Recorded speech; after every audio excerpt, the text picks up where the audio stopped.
défense de la tour était assurée par la guilde des tailleurs, et cela avait été visible en 1438 lorsqu'une armée turque avait assiégé Sebeş.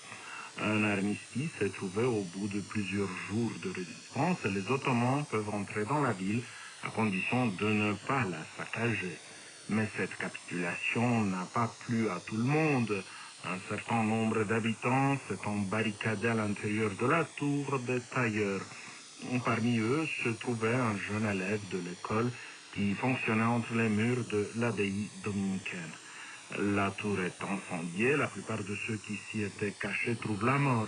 Le jeune adolescent de seulement 13 ou 14 ans est un des peu nombreux survivants et partage le sort réservé à bien des habitants de Sebeş.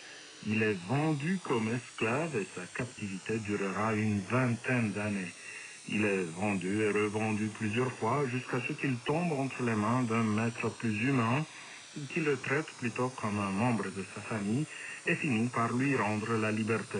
Le jeune homme affirme souhaiter revoir sa terre natale et promet de retourner chez son maître, mais ne tient pas sa promesse. En réalité, ils ne se rend pas en Transylvanie, mais à Chypre pour aller ensuite en Italie. Arrivé à Rome, il prend l'habit des moines dominicains et il écrit ce que l'on considère comme le premier traité européen d'études orientales, qui a connu plus de 25 éditions.